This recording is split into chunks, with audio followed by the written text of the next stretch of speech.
Yeah, let me say hello to everyone again, and thank you for joining us. It is the time for our meeting to begin. So let me call to order the oldest Lions Club in the world, and I'm Rudy Munguia, the club president, and happy to welcome everyone. And our host today is Chuck. Okay, Chuck, if you will, is that correct? That's me. Yes, I'm your host. Okay, yeah. And if you will share with us some procedures that we need to keep in mind about Zoom. Well, the only real procedure is be polite. Keep yourself muted when you're not speaking, because if multiple people speak, it gets very confusing. And other than that, enjoy the meeting. All right. Yeah, thank you. And that means that and it's time for our pledge, and that during the pledge, if you will be sure that you're muted so that only the person leading the pledge will be heard. And today our pledge person is Lion Ann Ward. So as you're able, would you please stand, and we'll be ready for you to lead us. Hey. Join me in the Pledge of Allegiance to the U.S. flag. I pledge allegiance to the flag of the United States of America and to the republic for which it stands, one nation under God, indivisible, with liberty and justice for all. And now we're going to follow that with the pledge to the state flag. Honor the Texas flag. I pledge allegiance to thee, Texas, one state under God, one and indivisible. Yeehaw! Okay, thank you, Ann. So again, welcome everyone to our Lions Club meeting. And we're going to proceed then with announcements. Or excuse me, we're going to proceed with introduction of guests. And I'm happy to say it looks like we do have several guests today. So if you have a guest, would you raise your hand and introduce your guest, please? I have a guest. Yes, go ahead. Tommy Cowan, Lion Tommy Cowan. I have as my guest today my daughter and Michael's sister. Terry Lahr, and living in Minnesota. But when she was in Summit, New Jersey, she was president of the club there, Lions Club, and was the person instrumental in getting us $1,000 donation when we had all the water in South Texas that we didn't need. So she is a we serve sort of lion right now. She's the mother of 2 of the 3 prettiest little girls in Texas. So that's my daughter, Terry Lahr. All right, yeah, and welcome. Yeah, I have a guest. Yeah, before we proceed, let me say a word. Terry, we remember you from joining us in some of our meetings in the past, so it's good to see you on Zoom, and thank you for joining us today. Thank you. It's good to be here. Okay, Glenda, go ahead, please. Yes, I have a guest, my neighbor, Lindsay Pearlstein. Yes, okay. Oh, there she is. Yeah, thank you for joining us today, Lindsay. All right, you're right. And any other guests? I know we have our speaker, and our speaker will be introduced in a more formal way in a moment. Sam has another guest. Oh, okay. Okay. Go ahead. Dr. Jack Pierce. He's online at the time. Dr. Jack Pierce is now retired, but his profession is ophthalmologist, and he treated eye diseases, vision losses, detached retinas, and glaucoma and cataract. So he was very knowledgeable and very active in these operations that he performed, and also tremendous community service. Whenever we have a concern, Jack has been right there to help us find doctors to help people in the community. All right. Thank you, Sam and Dr. Pierce again. Welcome to our meeting. It's good to see you again. Thank you. And any other guests? I don't see any other guests, Rudy. All right, thank you, Leonor. I don't have a full screen, so that helps. Sorry, Okay. we do have another guest. I'm sorry. Oh, The other Sam. Samuel Gozo is joining us today. He's going to be our speaker next week, but he joined in today to hear us and see how we look. Sam, thank you so much for joining us. If you want to say a few words, go ahead. Of course. Thank you guys for having me. I'm just really looking forward to hearing how the flow of the meeting goes. all right. Well, thank you for joining us today, and look forward to your joining us and your presentation next week. Yes, sir. Okay, Anne, you have your hand up. Oops. Yes, I just wanted to say we have invited the faculty from the UT Health, the Mitchell and Shannon Wong Eye Institute to join our meeting today. And they're not here right now, but I do believe that we're going to have Dr. Eileen Bowden and Dr. Eric Crowell join us for the program. So if you see them come on later on, if there's an opportunity, we'll recognize them, but if not, you'll know where those two people come from. All right, thank you, Anne. That's good to get to have more guests. So we'll see what time they may be able to join us. Okay, let me go on then. I believe we've covered all our guests, and thank you all for joining us that are joining us as guests. And let me go on to the announcements.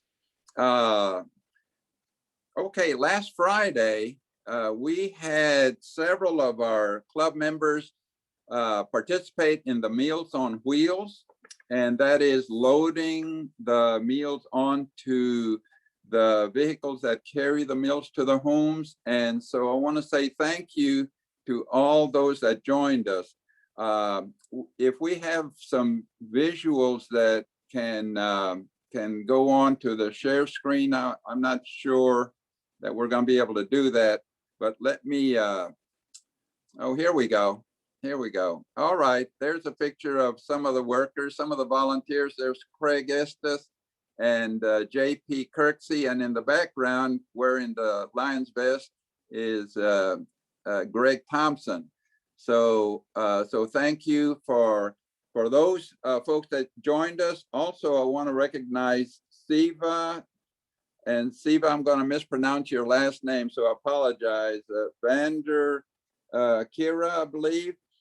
And then John, in this picture, we have JP Kirksey on the left, followed by John Niefler, Gaylord Armstrong. And in the middle, one of our Lions from the South Austin Club, Liz, and then Siva, and then Sally, and then Greg Thompson, and that is your Presidente on the right side. And those two cute little girls right in the middle are Girl Scouts. And they have, you can see on their little buggy, some of their Girl Scout cookies. But guess what? They weren't selling them that day. They were doing their best to give them to the volunteers. Apparently someone had already purchased or paid for the cookies and set the little girls and their parents out on a mission to share those with the volunteers. So that was a nice surprise. So anyway, also I want to share with you, so thank you to all those volunteers. We'll have another opportunity for Meals on Wheels later in March or later this month. This visual that you're seeing on the screen is part of the newsletter that appears at our district level, District 2S3. And this particular page shows an earlier Meals on Wheels and the participants that were in attendance at that time. And if I can ask for the next page there it is. This is also part of the newsletter that appears at the district level, and it's available to anyone that can access the District 2S3 website. And this particular page shows our participation with the House Park plaque. And you can see there in the top picture, Lion Tommy Cowan installing the plaque, and then the bottom picture also at House Park. So, and this information is shared with from our club, is shared at the district level, thanks to Lion and Ward. So Ann is our person that connects us in terms of the newsletter with the district. So thank you, Ann. And okay, I hope that was just a quick update on the House Park and the newsletter. Now let me ask Ann, Lion Ann Ward, to give us a little bit more update on the Texas Lions Camp. Okay, Ann, if you will, please. Okay, thank you. I'll try to make this really quick because I know we've got a lot to do. I'm getting a lot of questions from people about what are we doing about camp this summer. And I want to make you all aware we are doing something different this summer. It's going to be TLC for families. And there are 14 sessions during June and July. And these are different than in the past. The entire family goes for camp, and they're much smaller. Each family is housed as a family unit in one wing of one of the bunkhouses. Of those 14 sessions, 6 are already at capacity. But we certainly want to recruit families to go. The only requirement is the family must have at least one child with a special medical need. And the sessions in July are for families whose child has diabetes. There will be all kinds of activities for the families to participate in. The camps, they can choose from a weekday, which is a 2-day, 1-night stay, or they can choose for a weekend camp where they are there for 3 days and 2 nights. It's at no cost to the family. This is giving some respite care for the families, as well as giving the kids a chance to experience Texas Lions Camp. Now, because of COVID, that's why we're having the camp the way we are. We will continue this summer with TLC to You, which is the virtual camp that the kids do online. So there are 2 options for this summer for the campers. But because of COVID and the way they're structuring the on-campus events, we will not be doing on-campus service during the summer. When the campers and their families come, the camp is basically locked down. People do not come and go. So they do not want us coming in because we could be potentially bringing COVID. However, we are having work days, and our club is signed up to participate on Saturday, April the 10th. And it'll begin at 7:30 with the breakfast, and you'll be served breakfast and lunch. But I do want to make you aware, this year we're going to find out what our assignment is a little closer to the event. The ones that are going this Saturday, this is the first work day, this Saturday, they're going to be cutting a new nature trail to the east side of the lake.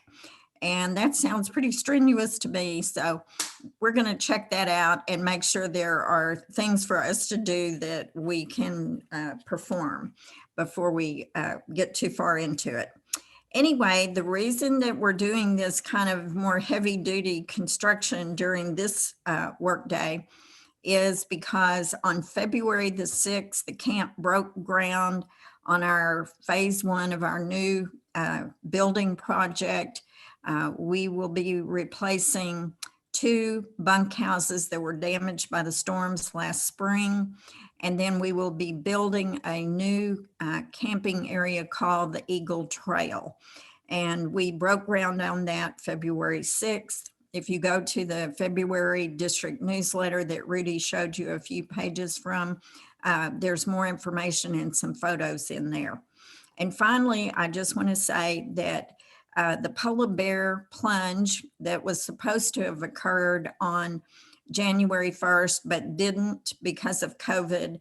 We also had that on February 6th.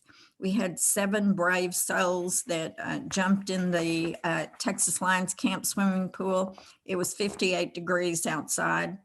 But the great news is that we made more than $310,000 off of that project.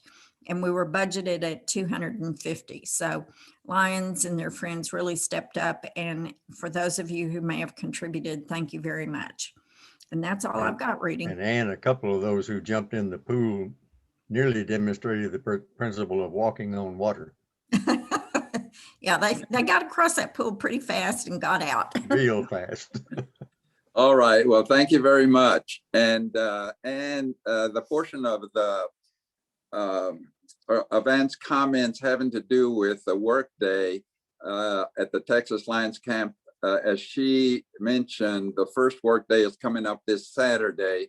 Our Lions Club is scheduled to be there on the second workday, which will be April the 10th. April the 10th falls 1 week after Easter this year. Easter's the first weekend in April. So we will be there April the 10th, and we'll have more information on that starting next week and asking for volunteers. So our work day is April the 10th. Let me slide in a little bit into a little setback. This next announcement has to do with the board of directors. We've had a resignation from by one of our board members, and it has to do, the reason for it is has to do with freeze and damage to the damage that water did to the home. And our third vice president on the board, Linda Locke, has had to step back from the board. And as she shared with the board, that it has caused considerable damage to the home, to where they had to move out of the home and stay with family and hotels. So we reluctantly accepted her resignation, but asked that all our Lions Club members know that she is having some difficulties right now, and ask that we just keep her in mind with our thoughts and prayers, and we'll see if there's a time or where our Lions Club might be able to join and be a little bit more helpful as she makes as she progresses and recovers from she and her family recover from all this. So just sad to report that, but we do want to keep Linda Locke in our thoughts and prayers. Okay, so let me move on to the birthday announcements. And we have one birthday to announce for this this coming week. And on March 7th, Don Schroeder, Lion Don Schroeder, is having a birthday. So we extend our happy birthdays to him. All right, I believe that covers our announcements and our birthdays. And we're gonna, let's see, yeah, Sid, do you have your hand up? Sid, I don't know if you're muted. I'm not able to hear you. All right, I'm unmuted. Did I miss your statement on funding of teachers' luncheons and purchase full page ad. Did I miss Uh, that? Yeah, well, thank you for mentioning that. To try to allow as much time for the other part of the agenda, I am going to save that for next time.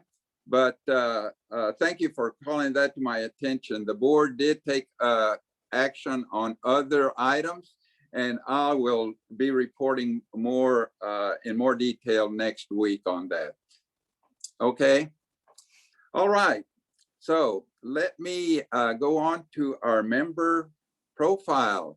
We had a great member profile that last week from Lion Tommy Cowan, and this time it's another Cowan. It's another member of the Cowan family, and this time Michael. We're going to hear from Michael Cowan. So Michael, if you are on and unmuted, go ahead, please. All right, well, following after my dad is a little challenging sometimes, I'm sure y'all have done it before. I've got a quick presentation. As he pointed out last time, visuals are always fun. So I'm gonna go ahead and share my screen and let me know if you can see it. It's a PowerPoint. Is that up? I'm having a difficult time hearing you, Michael. Might get closer to the microphone. All right. Can you see the screen? Can see the screen, yes. Okay, so a quick overview on me. I was born in October 17th, 1971 in Austin, Texas. I've been one of the lucky people to be born and raised here, although I did head out occasionally for different things. I attended Anderson High School, where my mom taught. I had her for a class, as my sister is here, she can attest. That's a little bit of a shocking thing to go through in high school, is have your mom for a teacher and have all your friends try to get away with murder in classroom. She did a great job wrangling all of us. I was a drum major in the band. I played French horn and I played varsity baseball at Anderson. And I got some pictures in here. That was the high school. Yes, I did have hair. You can see what I used to look like with hair. That's always amazing to everybody who knows me now. From there, I, of course, followed in everybody's footsteps in my family and attended UT Austin. My dad had sort of convinced me at one point, due to the financial fluctuations, that architecture may not be the best thing to chase. And so I was going to pursue a pre-med biology major at UT. The idea being I would be an ophthalmologist. Very Lionism of me, I think. I played mellophone and French horn in the Longhorn band, but I did not end up doing very well in pre-med. Apparently, I'm good at biology and really bad at chemistry. So I transferred into a pre-law and political science for one hot minute, hated that pretty much, and decided to go back to my first choice, which was architecture.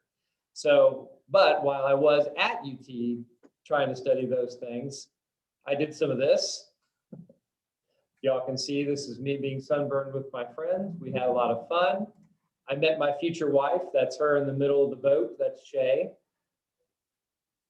And then I transferred to the UT Arlington School of Architecture, where I played for the men's volleyball team. I traveled abroad to Japan as a study abroad program that was pretty eye-opening. Being the tallest person in the country is pretty shocking. I graduated in 1995, where I worked in Dallas for several years. Then I moved to San Antonio and got married. That's Shay. And if y'all know how those photos end. I was then licensed in 2000. When I got licensed, my dad handed me a book that is a architectural graphic standards book. It's kind of a Bible for design, for detailing in architecture. And in that front cover, he wrote to Michael Cowan, "You could have been a lawyer, you should have been a doctor, but now that you won't be caring for me when I'm old and sick or defending me against client legal claims, the least you can do is use this book and design me a retirement home." So thank you, Dad. We haven't gotten to the retirement home yet, sorry. Then we found out my wife was pregnant and we moved back to Austin to live with my folks. We bought a house to renovate and I started an architecture firm all in 1 year.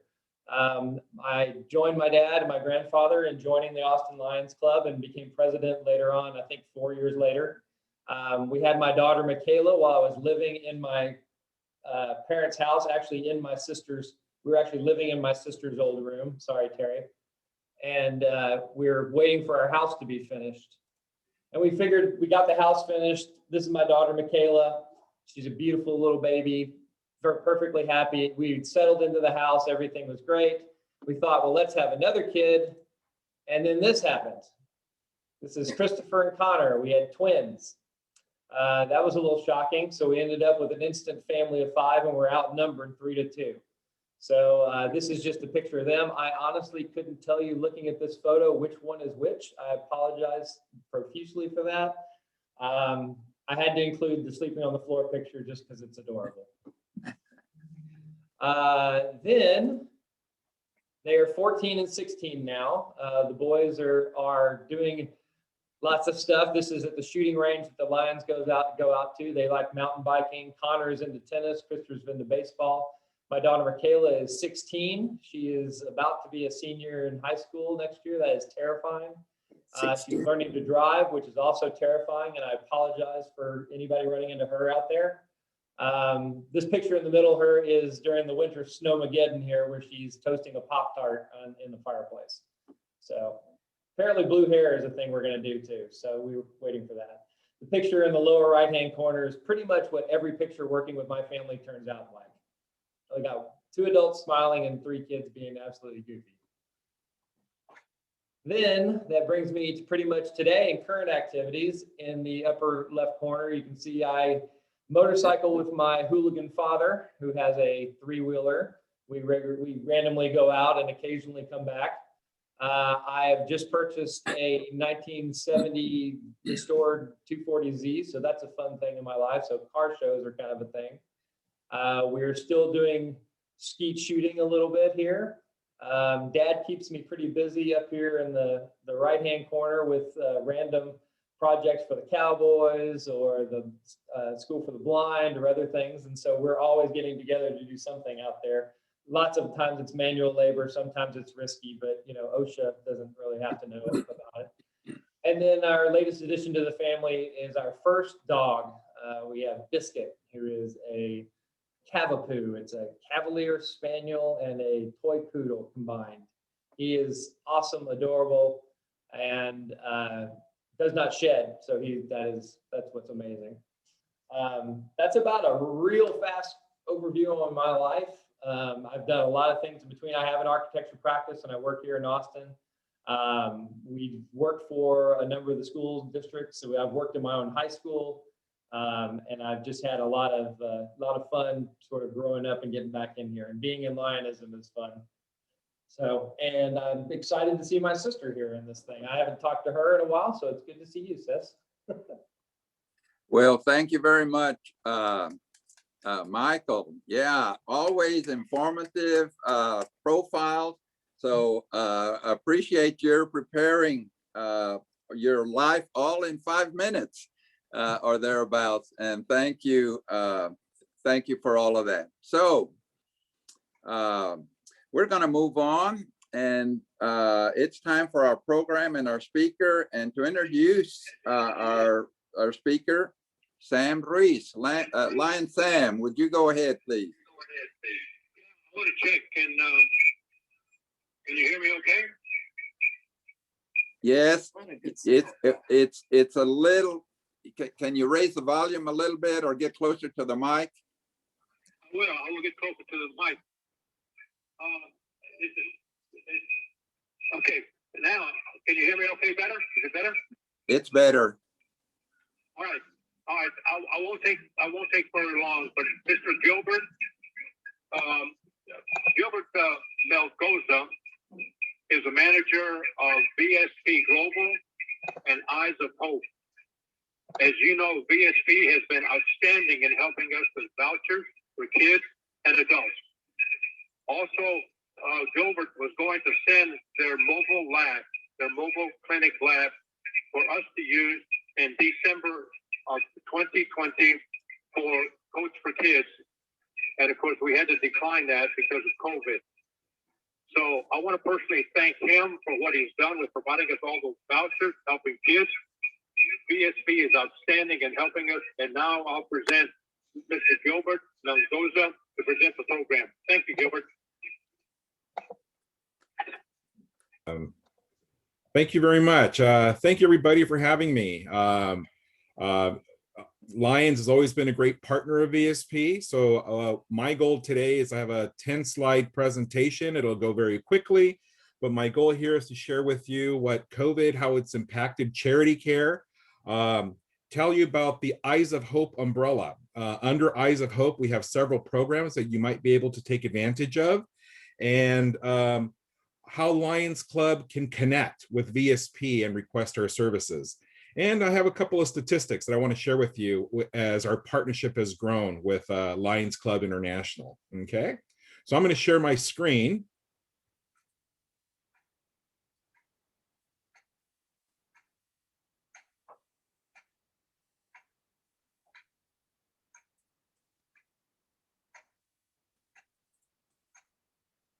Let's see if that works.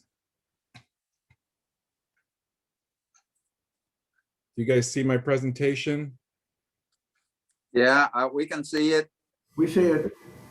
All right. It's actually responding very, very slow. Okay. But anyway, so yeah, so that's the goal here, is to share with you what Lions Club has done with VSP. Our goal is, of course, giving back. Okay. Whether the barrier is income, distance, or disaster, VSP Eyes of Hope is committed to increasing access to eye care and eyewear where it's needed most. And so we partner with VSP Network doctors, and since annually 8,500 VSP doctors participate on our mobile clinic programs. So we have an incredible mobile clinics program. We have 4 mobile clinics that are state-of-the-art mobile units. They also participate by accepting the gift certificate program. So those gift certificates will pay for an eye exam and glasses at no cost to a patient. And then they also, we participate with doctors who do their own personal missions, and we donate frames and glasses to them. So I'm going to go a little deeper into those programs. But of course, our focus is eye care, eyewear, and disaster relief. So I want to talk a little bit about the eye care. So our goal is to put a pair of glasses on everybody's face. And an interesting fact is that 1.3 billion people around the world live with vision impairment and can't get access to eye care. So Eyes of Hope are our programs that we want to make sure we kind of close that gap a little bit. Our eyewear, it's completely donated by Marchand. Marchand is one of the companies under the VSP Global umbrella. So we have some beautiful frames that are donated, and I'll share with you how you can have access to those. But our first level of effort is disaster relief. Our programs were designed for disaster relief and to help people who've lost their glasses in natural disasters. It is proven that in a disaster, a person will, as they're running for their life, they forget their shoes, their medication, and their glasses. So with our mobile clinics, what we do is we help them get them back on their feet, because if they don't have their glasses, they can't fill out the paperwork from FEMA or the American Red Cross to get the assistance they need. So we want to start there by replacing their glasses they've lost in a disaster. So, and how do we do this? We do this through our Eyes of Hope programs, okay? I want to show you a little video here, a very impactful video that kind of covers our Eyes of Hope programs very briefly, but I'm going to go into depth, not into depth, but a little more into our programs right after this video. Very short.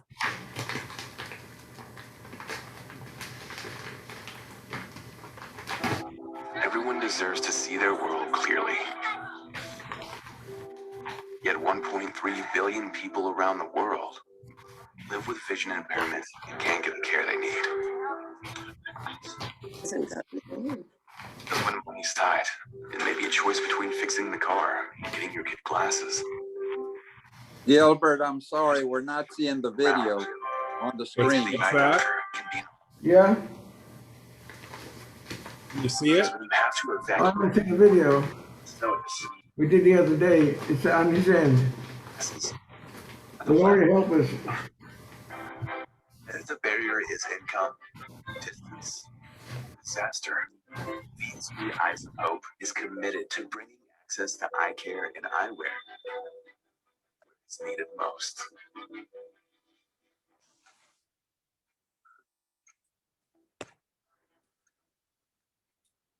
I'm sorry, did you say you didn't see the video? Gilbert, did you click on the video on the whiteboard? I did, yes. I don't know what happened then. Let me,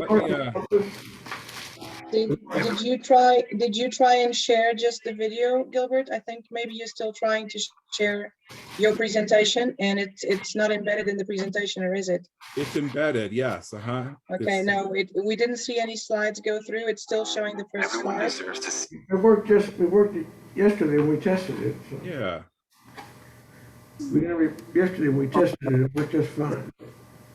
Do you have the video somewhere else that you can share it at the same time? Well, let's see here. The only thing though is that it wouldn't. Do you see the gift certificate slide at this point? No, we see the first slide still. Oh, really? It's not even forwarding? Oh, because I've been forwarding it. This is interesting because I've been forwarding my slides. I'm like on the 5th slide already. So you're not seeing that. We're still on the first. Your slide wow. deck. We're seeing your slide deck on the left, but we're only at the beginning at Eyes of Hope. In other words, I see your next 4 succeeding slides, Gilbert, but I keep clicking on it thinking I can move your PowerPoint. Well, this is very interesting. I'm going to stop share and then I'm going to share again. Okay, real quick. I'm going to stop share. And then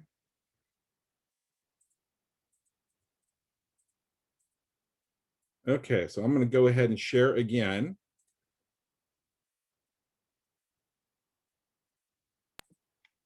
I think if you hit the presentation, show presentation, it should help you. Yes, I'm familiar with that. Okay. Yeah, we can see your slides. Now, if you start presentation. This is so interesting because we went through this earlier. It went through it without a hitch. Can you see the presentation? Yes. And which slide are we on? First one. First one. This is so strange. My apologies. I am going to, I don't know why it's not syncing up. We can see it move now. We're on gift certificates. Okay. All right. Okay. Well, I'm just going to go ahead and do it manually. Okay. Okay. So, okay. So giving, this is, can you see that slide, giving back? Yes. Okay. All right. I'm just going to do it manually. Okay. So our focus is giving back. And what we do is, you know, with our Eyes of Hope programs, we are committed to provide a pair of glasses to as many people as we can. And 8,500 doctors have volunteered on our programs. Our focus is eye care, eyewear, and disaster relief. And as I was saying, that disaster relief was the #1 reason why our programs were created. They were created to ensure that we can help people replace their glasses because, again, it was proven that when people are running from their lives from a disaster, they forget their glasses, their medication, and their shoes. So we want to make sure we start rebuild their lives with a pair of glasses so they can get the help they need from FEMA, American Red Cross, or all those other services because they need to fill out a lot of forms. Okay. So I'm going to try the video one more time. Okay, I'm at the video piece. Can you see this? The first part of we can see. Yes, we can see. Okay, now it should go.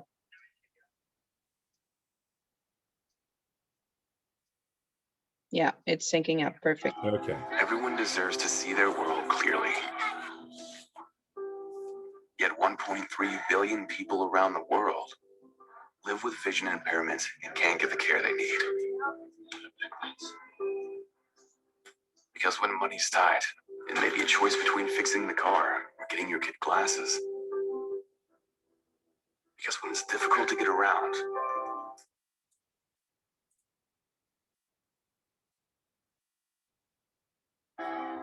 Everyone deserves to see their world clearly. Yet 1.3 billion people around the world live with vision impairments and can't get the care they need. Because when money's tight, it may be a choice between fixing the car or getting your kid glasses. Because when it's difficult to get around, getting to the eye doctor can be an all-day event. Because when you have to evacuate your home at a moment's notice, your glasses are the last thing you think of. Whether the barrier is income, distance, or disaster, VSB Eyes of Hope is committed to bringing access to eye care and eyewear where it's needed most.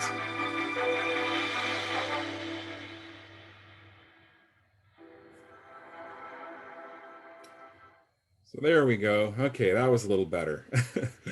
So what I'm going to do now is tell you about all the programs under the Eyes of Hope umbrella. Okay, and you have access to these here, and I'll tell you how to connect with VSP to take advantage of that. So you've heard of the gift certificate. Okay, the gift certificate will pay for an eye exam and glasses at no cost to the patient. There are two qualifying factors for the recipient are low income and must not have any vision insurance. Okay.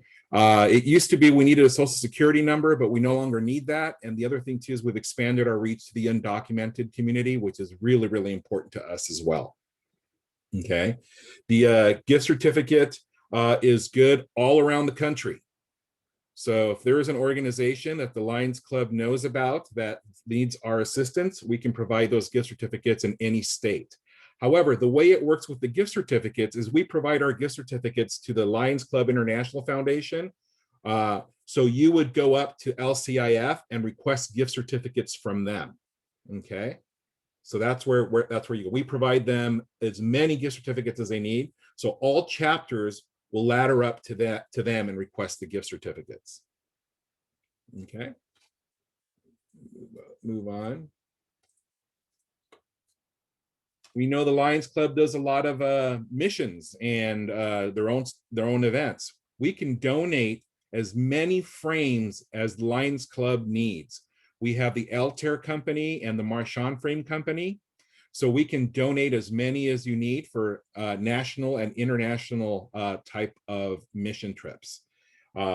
Beautiful frames. I mean, you're talking brand name frames. I've seen doctors come into our mobile clinics or our donation pile and they say, hey, these are brand new. I still have these in my office. So what's really nice is that, you know, those individuals, those recipients that qualify for our programs are getting a really, really nice pair of frames. The next program is our mobile clinics program. This one I'm really proud of. We have 3 mobile clinics. We have a total of 4. One of them is resident on our campus, but the other 3 travel all around the country to provide free eyewear and exams at no cost to the patient. We see about 25 patients a day per doctor. So we can do an event where we bring the clinic, we have a doctor in the clinic, but we also have portable equipment. And I'll talk to you about those a little bit. And for every lane of portable equipment, each doctor can see about 25 patients a day. We can make the glasses on the clinic in about 15 to 20 minutes for anybody who needs glasses that are not too complicated. If the glasses are complicated, where they have a prism or anything more other than a bifocal, we send those to our local lab and we'll return them back to the Lions Club or to the partner where we went, and they can dispense those glasses for us.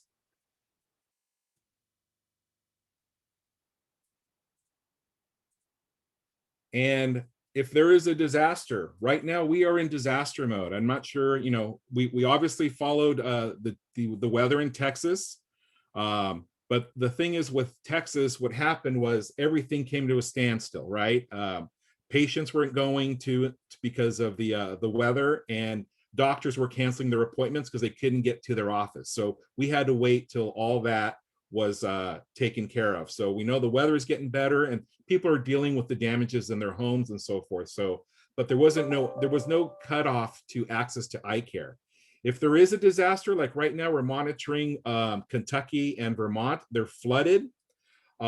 if you're a VSP member, we'll reinstate their benefits. So they call the customer service number. If you're not a VSP member, we'll send you to the Red Cross where you can get a gift certificate and you can replace your glasses.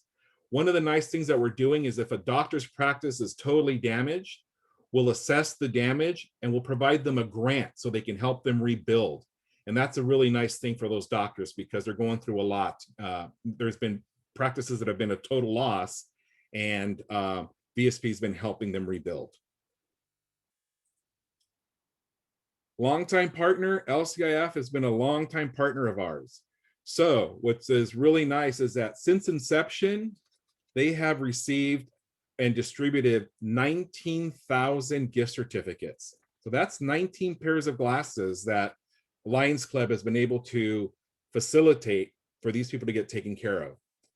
900 people received no-cost vision care on the mobile clinics. So we have done events with other Lions Clubs throughout the country, and 900 people have gone through the mobile clinic to receive a pair of glasses on behalf of the Lions Club.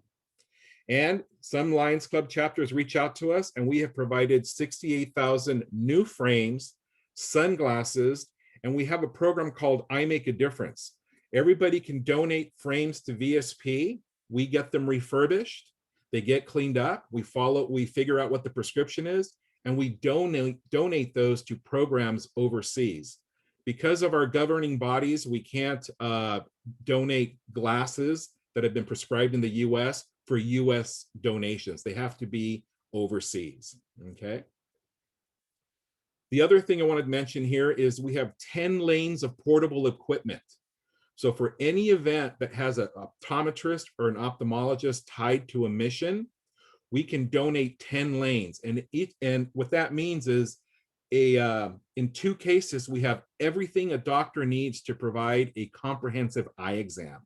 So it's 2 cases. We provide them here in the US, and if it's a out of the country mission, that's on the doctor or the organization or the program, but we will ship them to doctors in the US to use for their own personal missions. So we have 10 lanes that can be loaned out. And the last slide here, see if I can get to it.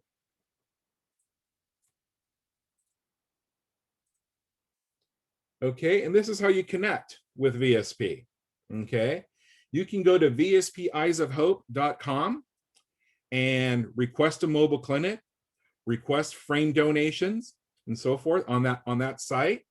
And to request gift certificates, you want to go to the LCIF-VSP@lionsclub.org and request. We're not seeing anything. We It's have just a blank black. screen. That is so weird.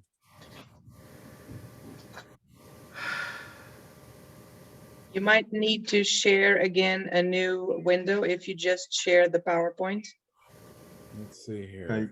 You had it there just for a second when you came back on. The last slide. Blue one, yeah. Okay, well, this is really strange. It says I'm sharing the screen. But we don't see the picture.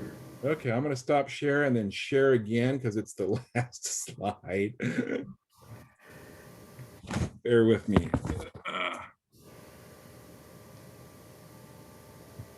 Okay, let's share again. I'm sharing screen. Do you see it? Not yet. Oh my goodness. Yay, we see it. Oh gosh. Okay. I'm not sure what's going on with the technology here today, but either way makes us all in the same club. Yeah. Okay. All right. So let's you can go to vspeyesofhope.com to request a mobile clinic and frame donations, and nothing's off the table. We can talk about whatever you want, how you need to support your programs. For your gift certificates, you want to go to a Lions Club International Foundation. You want to go to their website, or if you have a relationship with them, give them a call and tell them you're looking for gift certificates for your area. They'll provide as many as you need, and we can talk about that.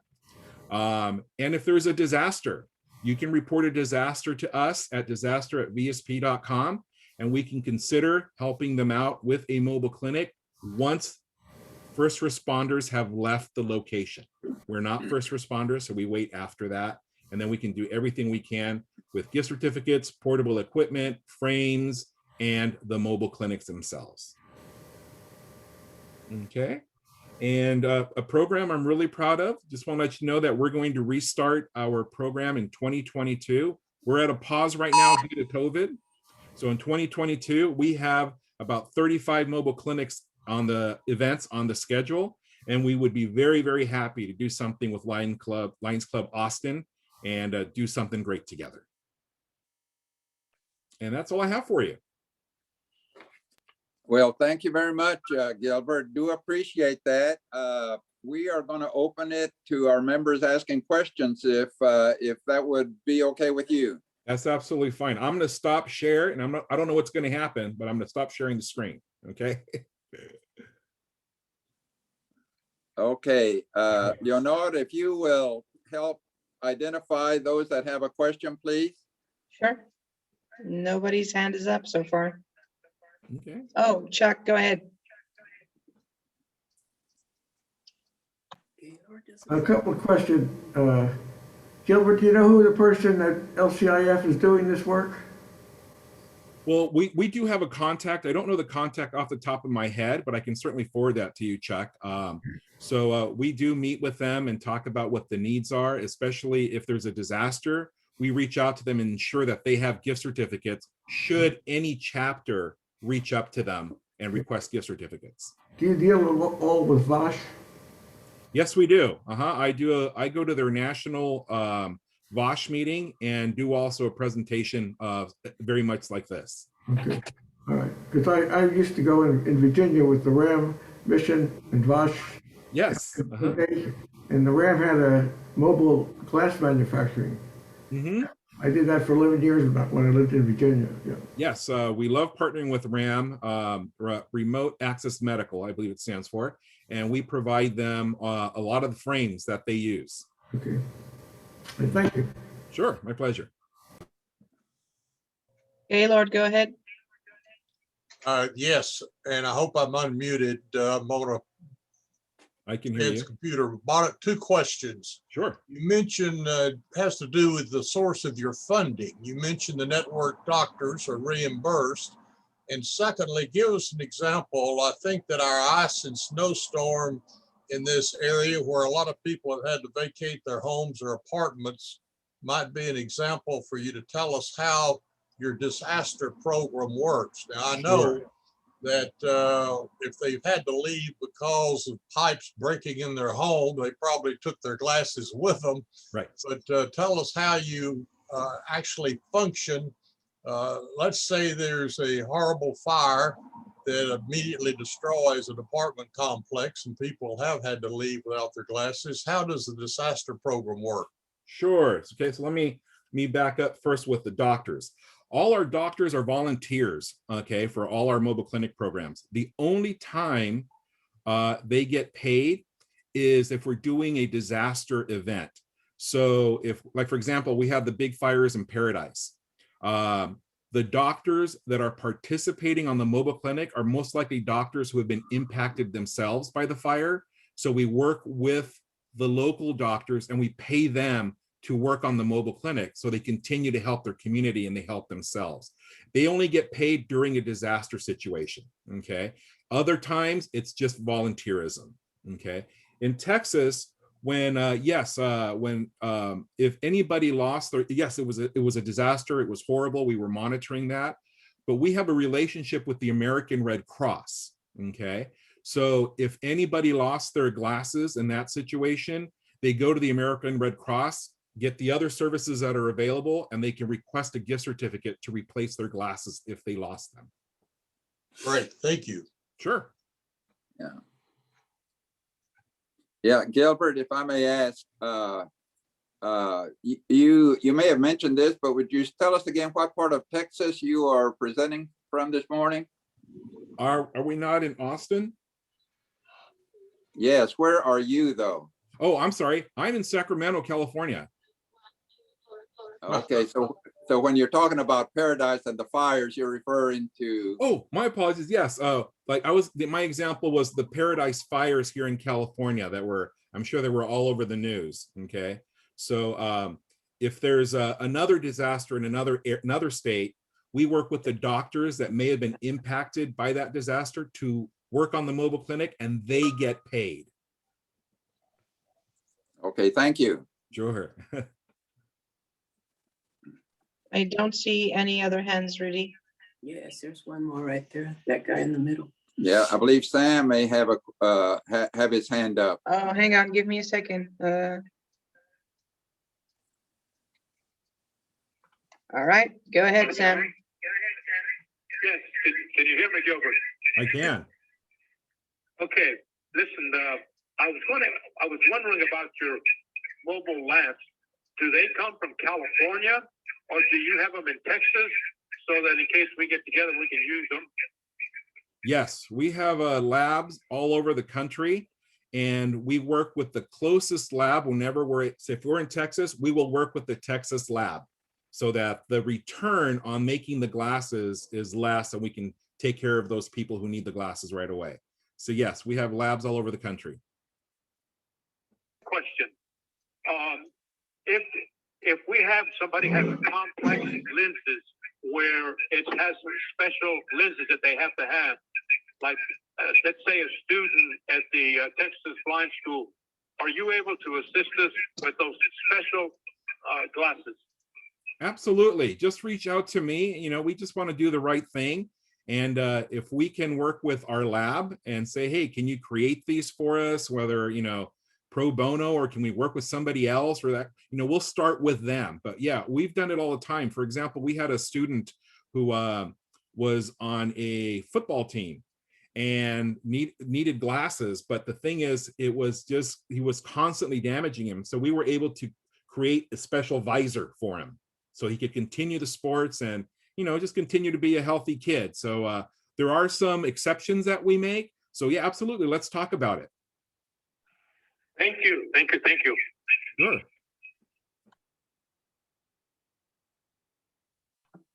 I think that's it, Rudy. Okay. Well, thank you everybody for having me, and I look forward to doing something great with you guys and continuing to help those people who need it.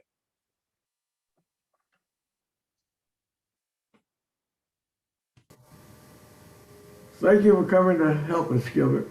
Rudy, you're muted. I see, I am muted. Okay, thank you, Gilbert, for making that presentation, that informative presentation, all the way from California. So we appreciate it. You know that the Lions Club is well known for its vision, care, and so it's good for us to be able to kind of share time on Zoom and know that there is that need, that we're serving those that need that care. So thank you so much again for your presentation today. My pleasure. Thank you very much. You bet.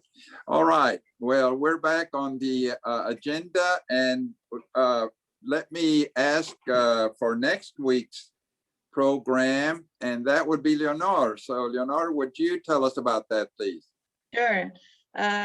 So our next week's program, he's actually listening in today. His name is Samuel Gozo. You can see him in the screen wearing a cap. He's going to join us next week. He was a military drill instructor, and then eventually he turned into a personal trainer. And from that on, seeing what a different need that his clients actually had, he converted into a life coach. So that's what he's going to talk to us about next week. He's going to talk about his walks through life and how he came to do what he does now, and inspire us a little bit. Sam, do you want to say a few words since you're here? Absolutely. All right. I was missing that unmute button for a second. First things first, I just want to go ahead and make sure that this is very clear, because this is a common misconception. Due to my junior ROTC days, I was involved in the military drill side of JROTC, and I continued with that after high school was over. With that being said, the United States Marine Corps told me no to commissioning because I wasn't competitive enough on paper to be a Marine Corps officer. So my experience with military drill is high school and then college, and a little bit after college, competing in a sector known as the World Drill Championships. Now, my journey along World Drill Championships has helped me become the young, motivated individual that I was in my young, motivated days, but that eventually matured into a place of giving people practical steps in order to navigate through subconscious wounds and identifying goals that really made sense to them. Because a lot of things that I've observed is that some of the goals that we have for ourselves are because of someone else's programming, not our own. So next week, I'm going to talk a little bit about emotional intelligence, as well as the pieces of life coaching that have served my clients well in the past.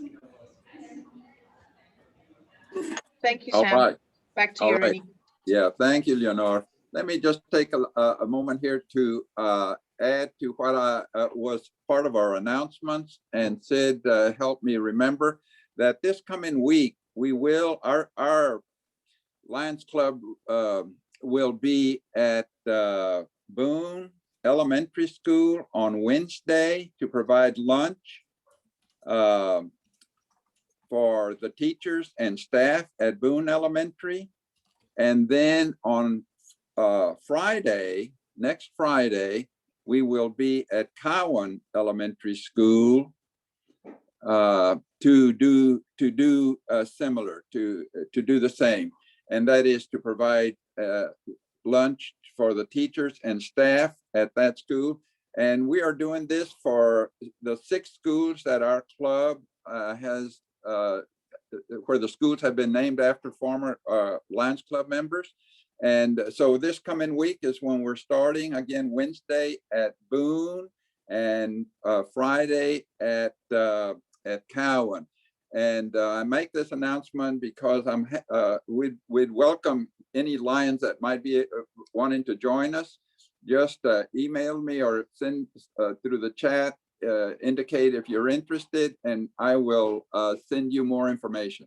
Okay, I believe that kind of covers all of our agenda. I want to thank everyone again for joining us, and to our speaker again for his presentation, and for Sam for making the arrangements, Sam Reese for making the arrangements, for Michael Cowan and his member profile, and Anne for helping with the information you provided, as well as for the pledge. That concluding our business and our events for today, I believe we are at the point where this meeting is now adjourned. Y'all have a good,